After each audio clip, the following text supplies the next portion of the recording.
So I'm going to be giving you guys a couple of demonstrations on wheel throwing. And then also there's going to be a blog assignment that's going to go along with wheel throwing as well. Because I don't want you guys to just watch me throw on the wheel. I want you guys to watch other people throw on the wheel. And so what the blog assignment is going to be is it's going to be where you guys will go online and you'll do a search on YouTube or Vimeo, and you'll be searching for a specific search phrase that will be laid out in that blog assignment, and it will be like something like throwing a cylinder on the wheel, I think is what I've done in the past. And so when you do a search for that, there's going to be a lot of instructional videos that are going to come up, and you guys are going to watch those instructional videos, and then you're going to comment on other students that post them. So you're going to post 2 of your own, preferably posting 2 in one blog post, and then you're going to watch other people's blog posts, all right, other videos, and then you're going to comment on those. And the things that I want you to comment on are things that look different. Different hand positions than what I showed you, different hand positions from what you saw in the videos that you watched, different tips or techniques or things that somebody mentions in those blog posts or in those videos.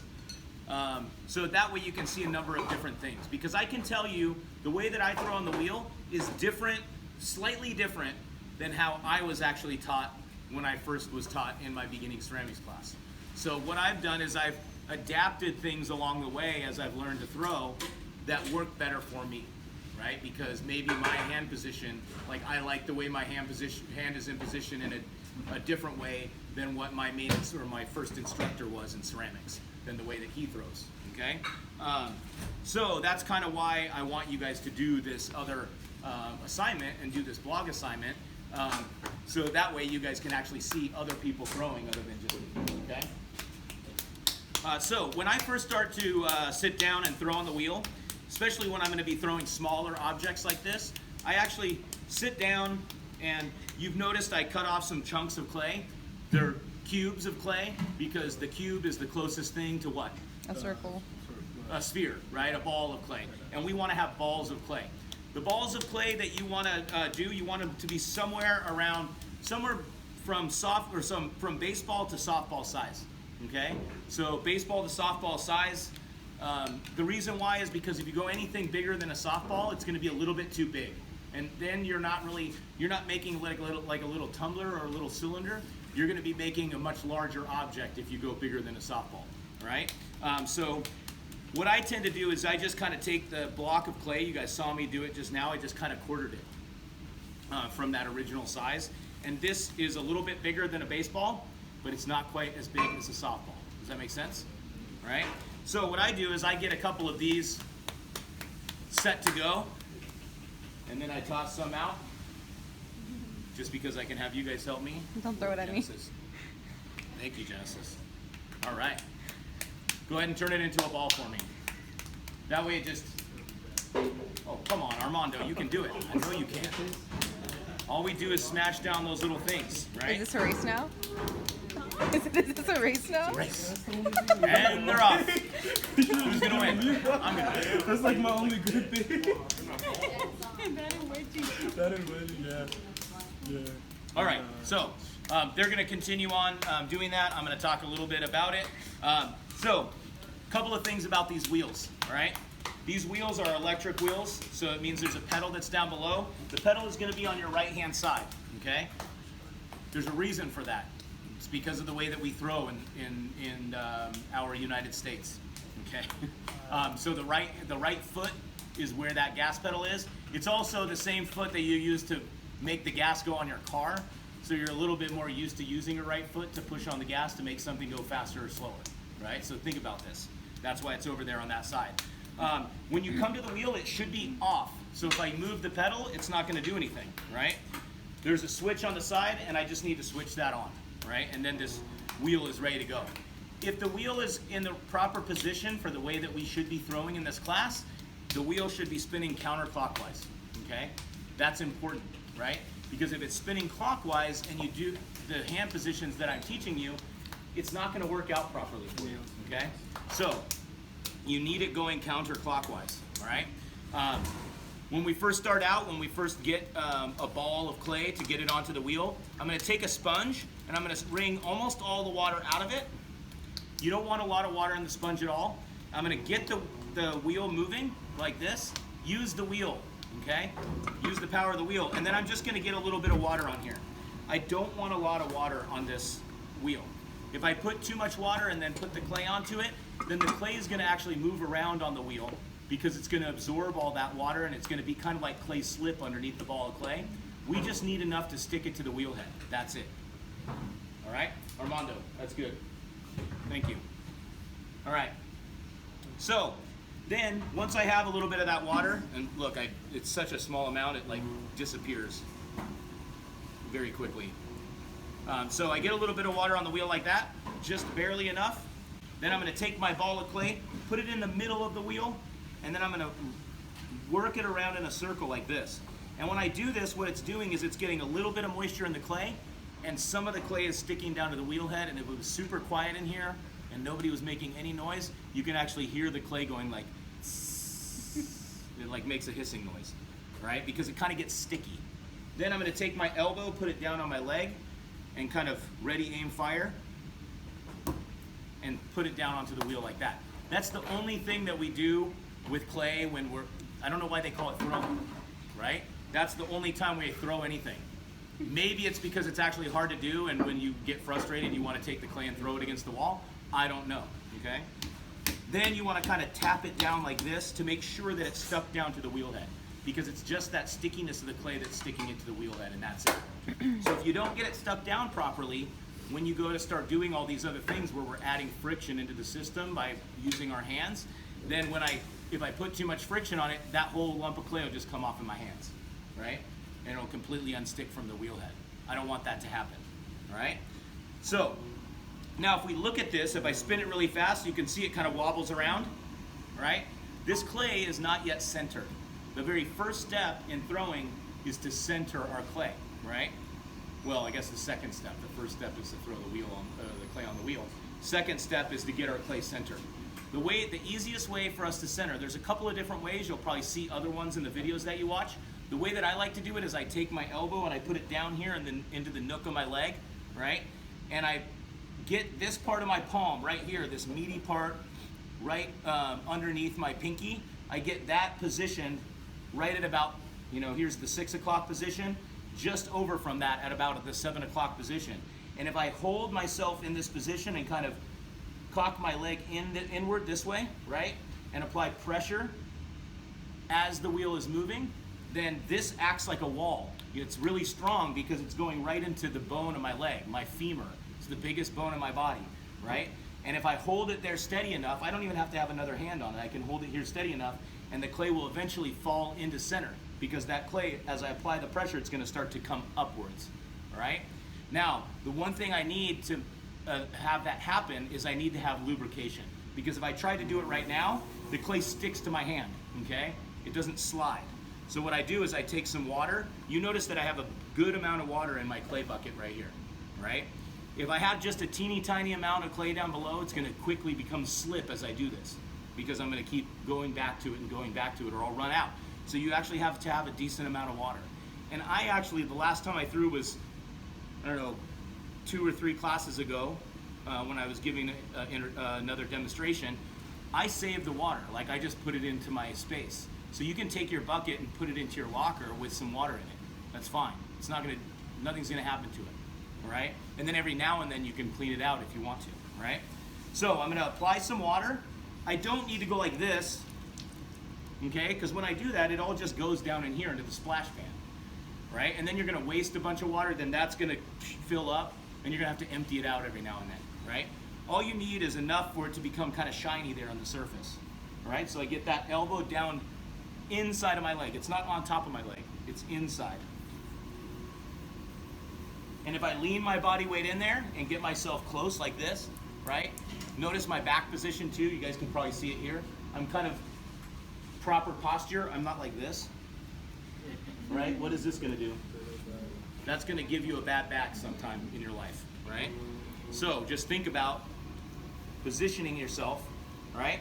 And so as I apply this pressure, you see how it starts to go up, right? If I kind of move my hands upwards like this, it starts to become a cone, all right? Then I take my hand, right about here, I get that on the top of the clay, and then I can take my fist, or like a karate chop kind of a thing. I like to use a fist, and then I squeeze, or I push down, so that those are aligned, like so. Still holding my arm in that same position, and see how it's starting to become center. What do I mean when I say center? Does anybody know? The clay's in the center. Like the clay's in the center, and it doesn't have any visual disturbance. Like it's not wobbling around all over the place, right? And I do this a couple of times. This process, what I'm doing right now, I'm centering the clay, but I'm centering it through the process of coning, all right? I turn it into a cone, I smash the cone down. I pull it up into a cone, I smash the cone down. Does that make sense? Okay?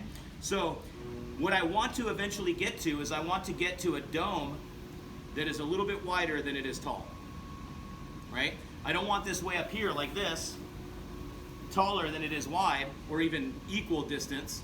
I want it a little bit down from that, right? And when I do this, I get my wrist here, and then I kind of move my wrist and roll my wrist over so that I have a dome shape, okay? That's important because watch what happens if I come up and then I cone down.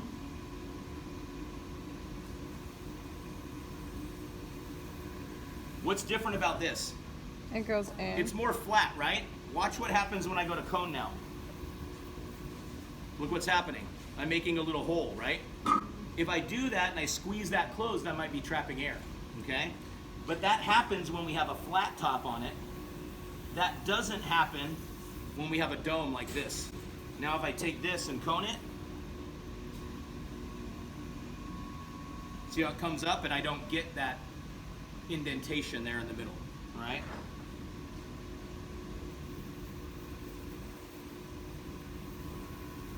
All right, so now I've got a dome that's taller than it is wide, or sorry, wider than it is tall. I like to confuse you, right? I like to kind of get rid of some of this stuff that's here on the edge, just so it's not there, so I'm not seeing it. Visually, it kind of bothers me. It may or may not bother you, right?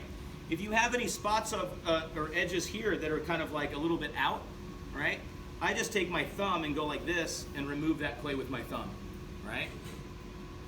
The clay has sand in it, right? So if I'm pushing it down and I'm not pushing it down to where my hand hits just the wheel head, if I push it down and there's a little bit of clay that's there and I'm pushing it down on clay, then I'm gonna start to get abrasions on my hand right here, right? The only way to really keep that from happening is when you push your hand down, or when you start with it on the wheel. I can keep it right here on the wheel. I haven't developed a callus or anything like that. It's not because I'm calloused there, but it's because there's no clay there, right? If I was doing this and I have my hand on the clay and the clay was down there, there's a bunch of sand in the clay and that clay would abrade my hand, okay?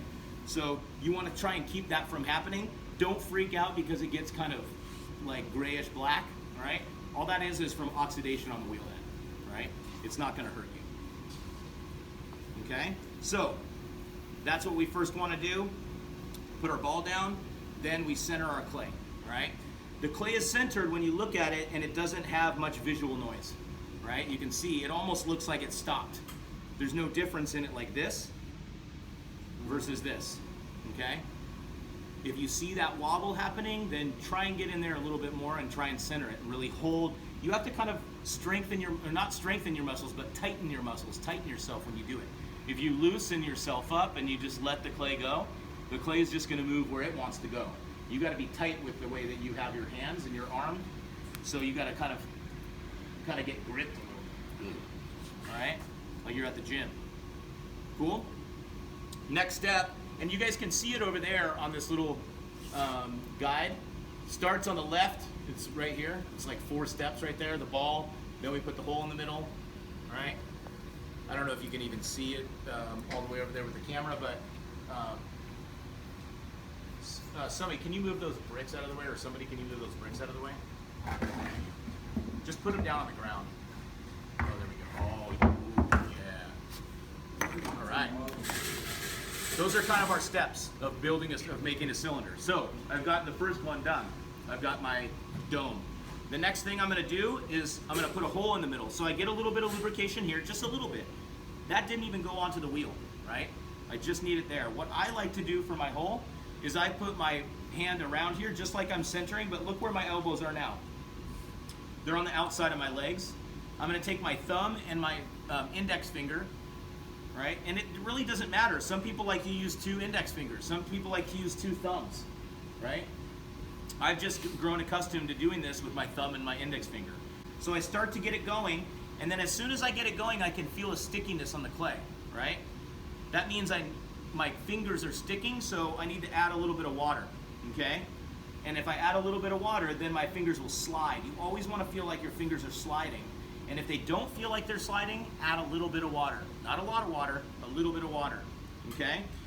Then once I think I've gone down far enough, then I can take out my needle tool, if I can find it.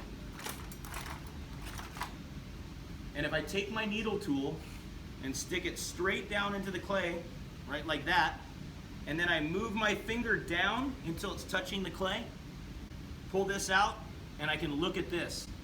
That's how thick the clay is at the bottom. It's probably a little more than, it's almost a ½ an inch right now. It's a little bit less than that, probably maybe 3/8 of an inch, right? That's actually a pretty good amount of clay that I have down there. I don't want much more than this. I don't want less than this. If I only have like 1/8 of an inch of clay down below, then it's gonna make it hard for me to trim a foot in the bottom. We need to leave enough room down below so that we can actually trim some of the clay away to make a foot, okay? Does that make sense? Now I've got a hole in there. Is that okay to have a hole? Not really at this moment. So all I need to do is get the clay moving and then push down towards the center. And what this does is compresses the clay. And if I'm compressing the clay down in there, then I can make that hole go away, right? It's just a little small hole. If I compress the clay just a little bit, it'll squeeze everything together. That hole will disappear, okay? Now, you guys probably haven't noticed this, but you'll probably be like, oh yeah, that's true when I say this. Every time I put my hands on my clay, I'm making sure that the wheel is moving. That's really important in throwing. Because what I don't want to do is this, all right? I got my hole in the middle. All right, I'm going to put my hands on it like this and then get it started, right? Because remember, clay will do whatever, you know, depending on how much pressure you apply to it, it'll move, right? So if I put my hands on the clay when the clay is not moving, then it's not going to stay centered. Sometimes it might put a little marring on the clay, and it might take it out of center if you touch it wrong, all right? I see a lot of students, that's one of the mistakes they make as beginning students, is that they're touching their object when the clay's not moving. We only touch our object when the clay is moving. That goes for centering, that goes for putting the hole in the middle, all of it, all right? Now, we're gonna move on to the step 3. What do you guys notice is the difference between the second lump of clay and the third lump of clay there? What's that? The hole in the center is bigger? Yes, so at the first one, we just put our fingers down in the middle and we actually made a hole. And the hole is a V shape, right? It's not straight up and down like this, because otherwise I would have to take my elbows like this and stick my fingers down in. And my elbows are important, it's important that they stay down on my body and stay grounded. So I went like this and pushed my fingers down, right? And so it naturally makes a V shape in there, this V shape right here. Now I need to do what's called opening up the base, right? Because the base of a cylinder is not this big, right? A base of a cylinder grows out this direction, and that's what's happening in that third lump of clay over there, is that I've actually moved that clay and pulled out the center so that I can get to a thinner wall, right? Then there's a bit more of clay. Yalixa, go over there and look at that. There's more clay up on top than there is down below, all right? And then from there is where I start to build the walls or pull the walls up of the cylinder, right? So this step I call I call it rock on, because the position that I use for my hands, I'll get a little bit of water on my hands, not a lot, okay, is that I put 2 fingers inside of the clay, and I put my thumb on the clay right here. And what I'm going to do is I'm going to pull my fingers like this towards my thumb. Pull my fingers towards my thumb. And I'm making this signal. It's like, yeah, rock on. Okay? So that's why I call it rock on. So I'm going to move, look at where my head is, right? I'm not way back here. I'm not like, how's it going, Armando? Right? I'm right here, and I'm watching what's going on, and I want to make sure that when I pull my fingers towards my thumb's not moving at all. Only my inside fingers are moving, all right? Now, I release my fingers slowly, right? Everything we do is I touch slowly, I release slowly, right? It's not abrupt movements, okay? Because if I'm squeezing the clay and then I let go right away, sometimes it'll do this, right? See, now it's wobbling all over the place, okay? But if I hold it and release slowly, hold it so it stays in center, and release slowly, I can get that wobble to go away. So now the bottom is flat, and if it's kind of like this, like it's kind of like a little bit of a hill, then come in here with your fingers, and I use my fingers touching the clay on the bottom, and I'm just compressing the clay towards the center, from the outside to the inside, right? And sometimes I get a little bit of clay on my finger like this, and I'll just move it off, right? But it's important that you do a little bit of compression here as well, so that way you don't get S cracks in the bottom of your pieces. When we throw on the wheel, we add water to our clay. Remember, from what we've learned so far, is if we add too much water, it oversaturates the clay. Then in the drying process, that part that has more water is going to dry out slower. And if it dries out too slowly and everything else dries out, then you're going to get some sort of cracking that happens. Okay? So now I've got more clay up here in the lump, less clay down here. You kind of can't see it unless I were to cut it open, and that's why those are like that, so you can kind of see the cross section, right? So now my next step is to do what we refer to in ceramics or in throwing as the pull, P-U-L-L. I'm going to do a pull, okay? I'm going to pull this clay upwards, and if I hold my fingers in a position, right, I'm going to actually hold them in a position like this, where my fingers are slightly bent here, okay, like this. And whatever shape, whatever space I have between my fingers is going to end up being the thickness of the clay, right? So I'm going to pinch in with this finger and hold really steadily and kind of hold my muscles tight. And then I'm going to lift that up and keep them at the same distance apart as I lift up, as I pull up. And then once I get near the top, I slightly release, okay? Really slowly, because if you notice on the top one, there's a little bit more clay right at the top, at the rim. We want that clay to stay a little bit more at the top, and the reason why we want a little bit more at the top there is so it stays in center. If we thin it out and thin it out and thin it out, the centrifugal force of the wheel will start to actually open up this piece and turn it more into a bowl, right? But we want to go for more straight walls. We're building cylinders here, gang. The cylinder is the basis for nearly everything that we throw on the wheel. If I'm going to make a bottle, if I'm going to make a jar, if I'm going to make some sort of a vase, if I'm going to throw even a bowl or a plate, plates start out as cylinders, and then we fold that cylinder out further to create the plate shape. Okay, it's just a really short cylinder when we make it, right? Does that make sense? So the cylinder is the most important thing to learn how to throw.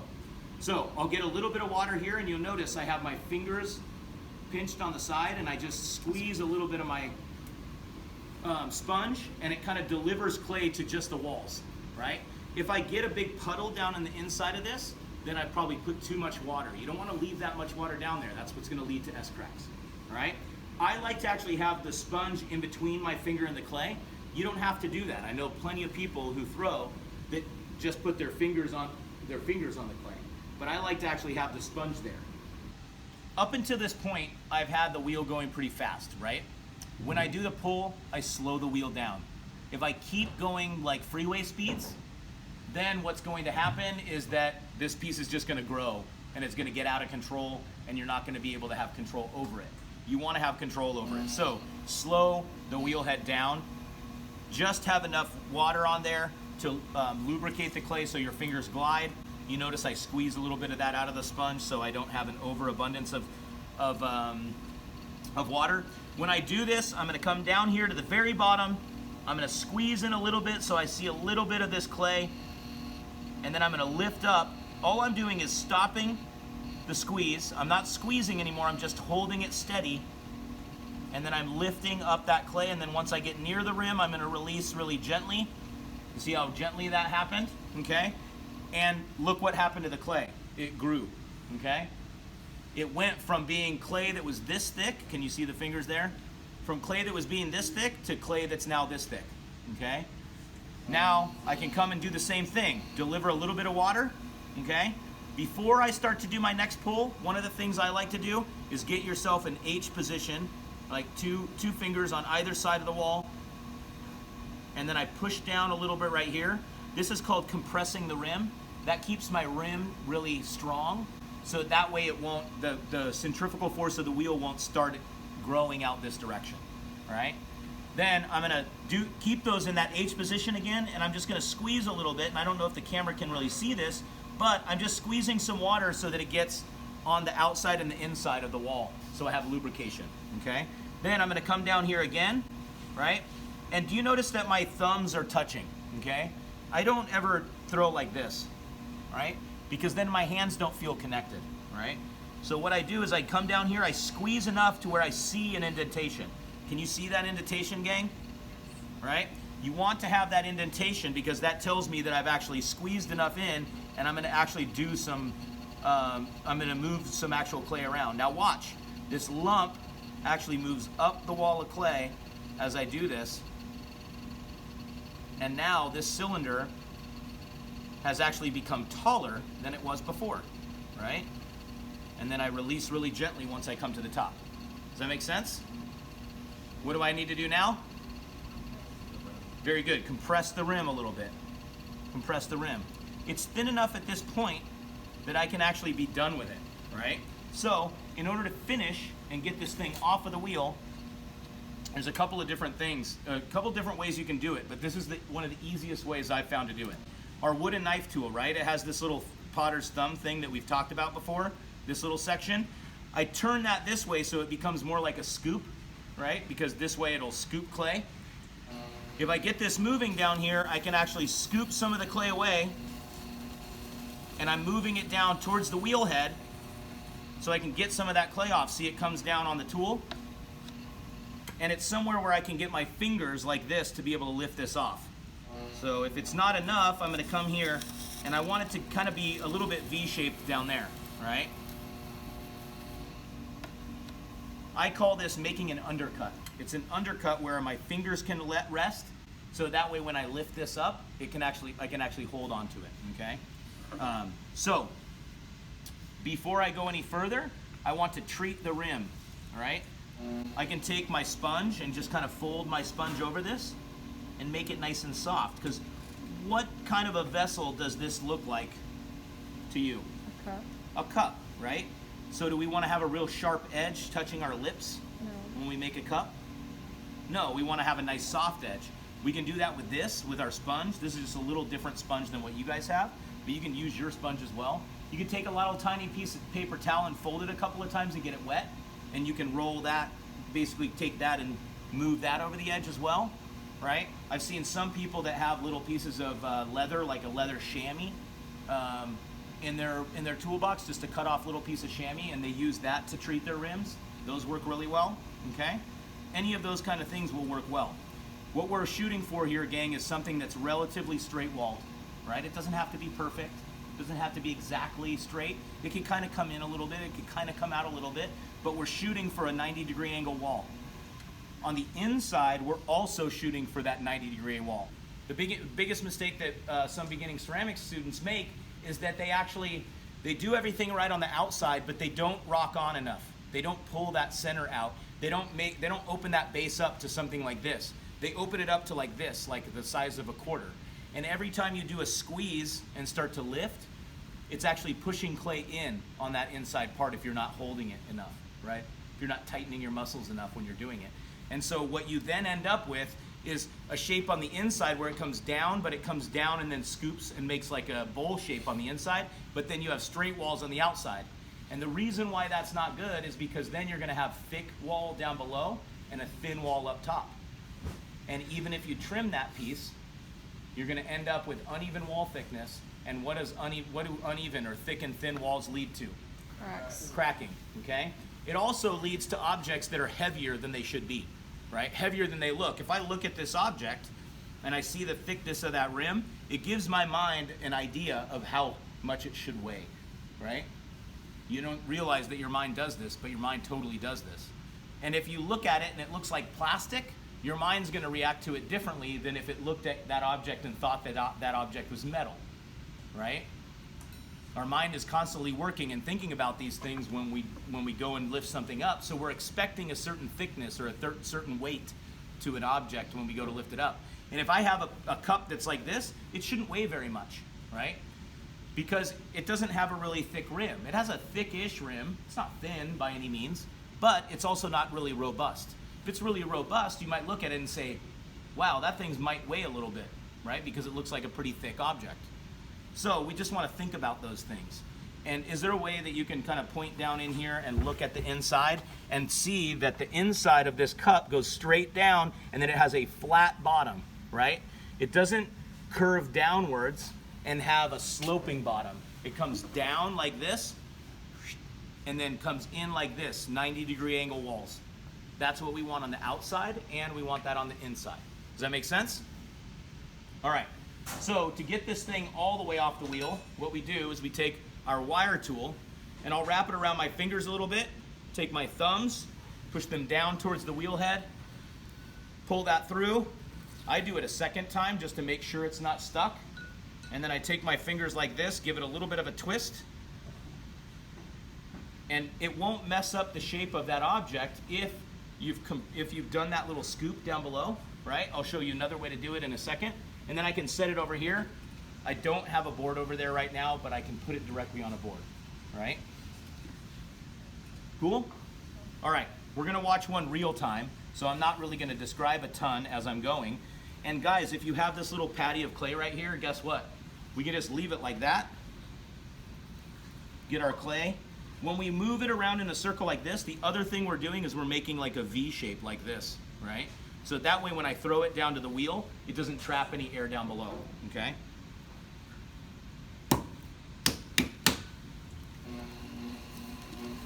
All right, centering. Just watch my position as I do this.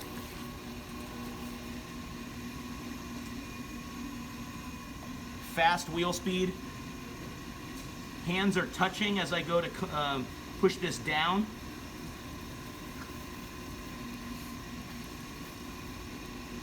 Making sure that when I do it, I have that dome shape as I go down. And the way I create the dome shape is as I come here near where I'm at the shape that I want it to be, at that dome, then I take my wrist and I move my wrist down this way, pushing, so that I can have a nice dome like this, okay? Is it centered yet? It's actually pretty good. And if you can get it to this point, just stop and start doing the next step, right? But I'm gonna cone it one more time, because the way that I cone, I basically cone until I get it centered, right? The act of coning centers my object, right? What's my next step? What's that? Hole. Guys, you know what it is, so you can say it loud, right? Once I get a little bit in there, my fingers start to stick, right? Add a little bit of water.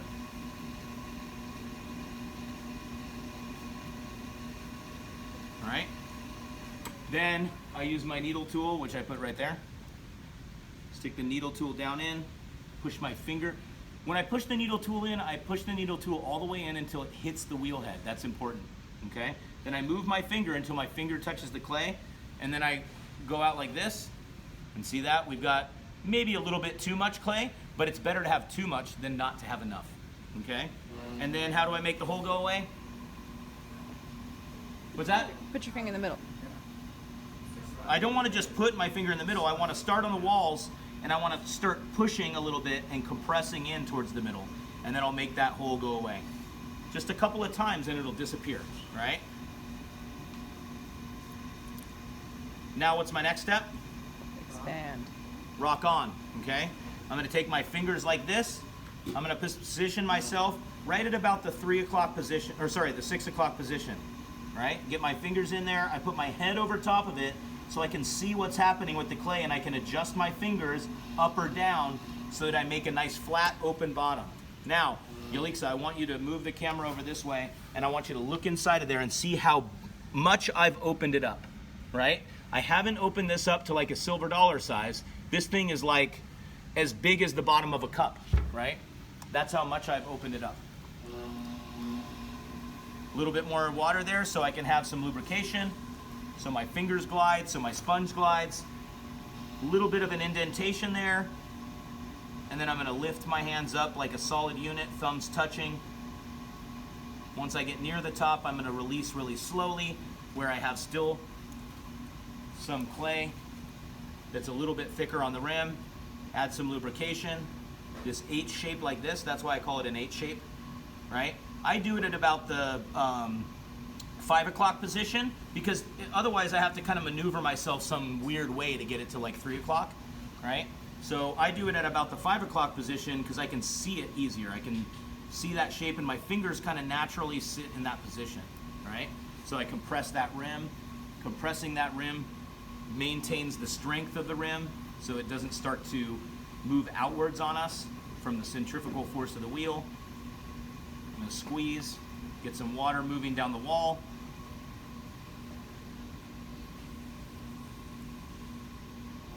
Here we go. Now I'm gliding. Same thing, I'm gonna come down here and look, watch what I do. I have to actually move my finger in enough so I get that undercut right here, right? That's really important where that undercut is, okay? That I actually have to move the clay enough to get that undercut. That means that I've actually moved in some of the clay and I'm actually gonna thin out my clay a little bit. And then I move my fingers up. Now, one thing that we didn't talk about on the last one that I did, are you guys seeing how slowly my fingers move up the wall of the piece? Students always ask me, well, how do I know if I'm going too fast or too slow? You'll kind of know, right? Too slow is not a big deal other than it's just gonna take you too long to get to the top. But really what you're thinking about is thinking about how fast the wheel is spinning. It's spinning about this fast right now, all right? So I don't move my hand up until the wheel has done one revolution. So I slow my pull to about that speed so I make sure that I'm not doing it too quickly. If I did it too quickly, watch what happens. It's not a bad thing per se. I need to get a lot of lubrication here. If I go too fast,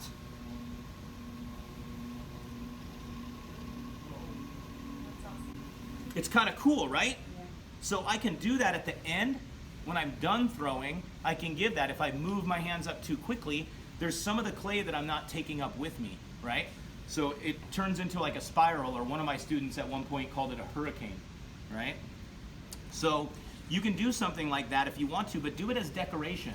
Don't do it as your pull, because if you do it as your pull, you're gonna end up, I've seen it a lot, if you look at the consistency of the thickness of the clay here, it's all the same. But if you come up too quickly, you're leaving some clay behind. So after your second or your third pull, what you'll start to notice is that you have a thick spot on one portion of it and a thin spot on another portion, because you're leaving some clay behind, right? We don't want to leave any clay behind. We want to move all of that clay upwards in the same fashion. So we need to make sure that we slow our hands enough so that way, as we're doing a pull, we're waiting for that clay to do one revolution before we start to lift our fingers up to the next. And you notice it wasn't like this where I was like holding it like this. You can look up here, Yelixa. I wasn't like squeeze. It's not a step kind of exercise, right? It's a slow, methodical, like meditation, right?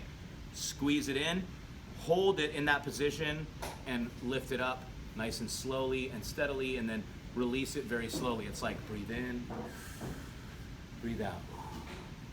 Another important thing to do is while you're doing that, because I see a lot of students do this, they go to do a pull and they're like, they squeeze and they're like,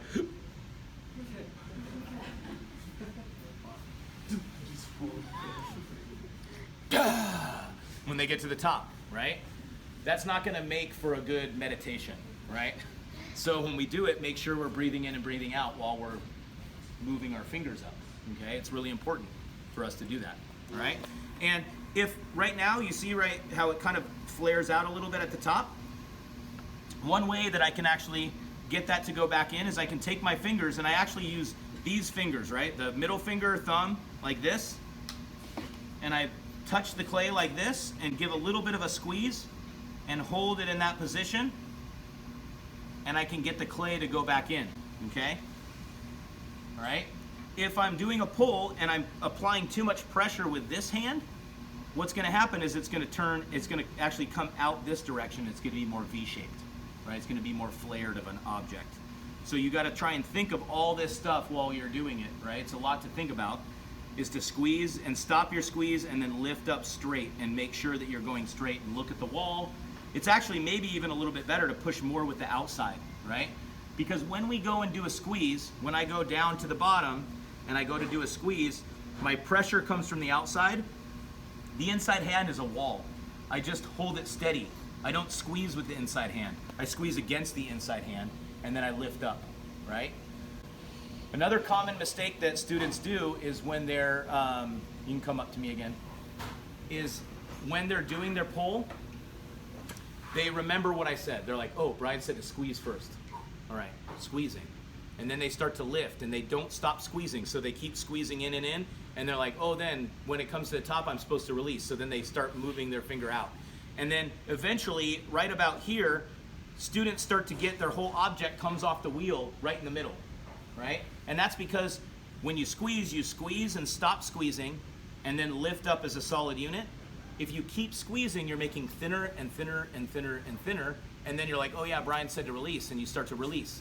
So then you have basically a straight wall like this and an hourglass type shape like this on the inside, right? And it's super thin right here in the middle, and that's where it's gonna come off in your hand, and you're gonna be left with like a clay donut in your hand, right? And you're gonna say, Brian, why did this happen? And I'll say, remember what I talked about? You can't continue to squeeze. You squeeze first and stop. Hold steady, tighten your muscles, and then lift up as a solid unit as you come up, right? Does that make sense? I know it's a lot of information, but anybody can learn how to do this. This part of it is not making art. This is like learning how to weld, right? Or learning how to, hammer a nail into a piece of wood. Right? Everybody can learn how to hammer a nail into a piece of wood, but at the beginning, you're not very good at it, and you start to bend nails, and they go in crooked, or you do all these other weird things, or you're like trying to hammer that nail in, and you miss the nail, right? Lots of things like that happen. A bunch of stuff is gonna happen to you when you're trying to do this, and that's okay, right? You just have to learn from those mistakes. So you're not really gonna get the most perfect objects coming out. Do you think, like most things, that I made this look kind of easy? Like most of the things we've done before?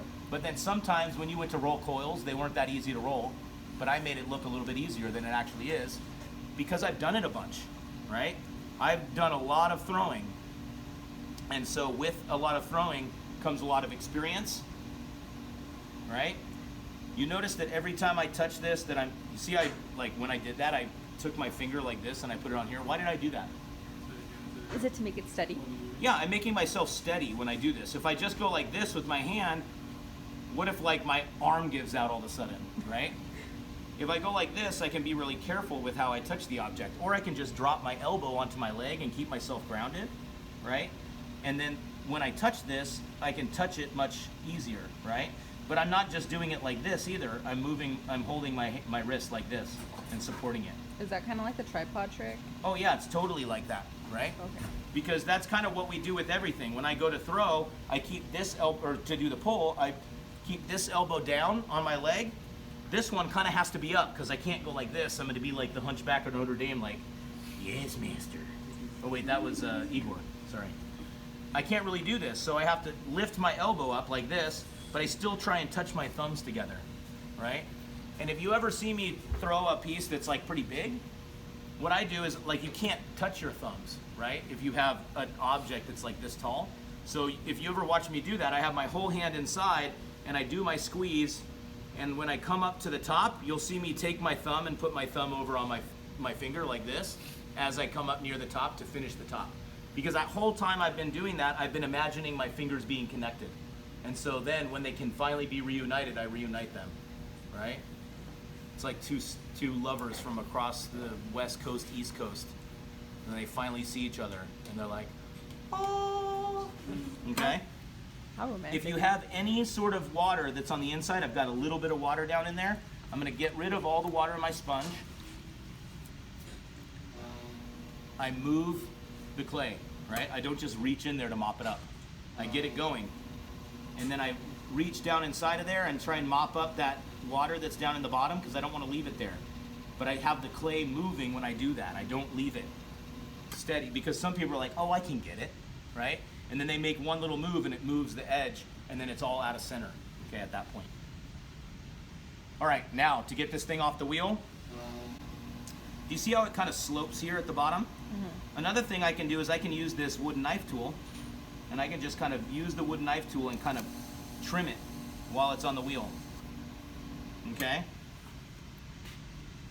Then I take this clay and kind of get a little bit of a cut like that in it, and I hold the tool right here, but then I turn it towards me, and if I turn it towards me, it's gonna start to actually kind of gather up on the tool here.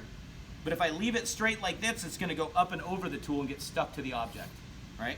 But if I take it like this and then turn it towards me and then get the clay going, it all collects on the tool like that, right?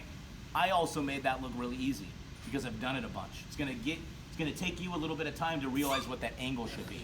And all that stuff, just put it back onto your bucket because we can get rid of it at the end of the day. We can get it back into that Bag.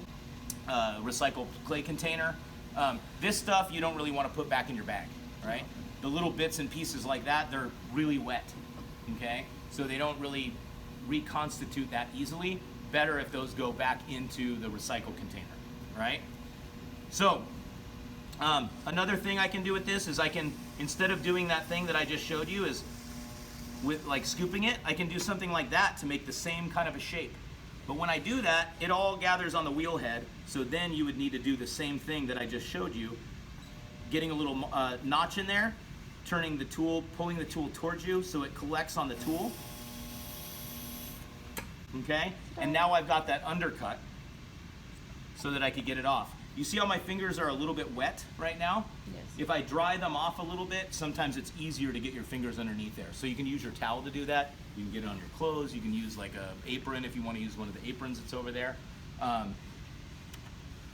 Or you can try with slightly damp hands. Mine aren't that wet, so I'm just gonna kind of hope for the best. Twice through there, the second time is just for good measure. Make sure it's disconnected. A little bit of a twist. When you twist it, you feel it disconnect, right? Then I can take this, and I can set it aside. And even if there's slight little bumps down there, those will trim away when I trim a foot into it, right? There's a thickness of clay down there. That thickness of clay, I'm gonna show you eventually how we can trim that thickness of clay away and actually create a foot, kind of like we did on our pinch pots. But on our pinch pots, we added a foot. This, we're gonna trim the clay away with those trimming tools that are in your kit, the ones that look like little loops.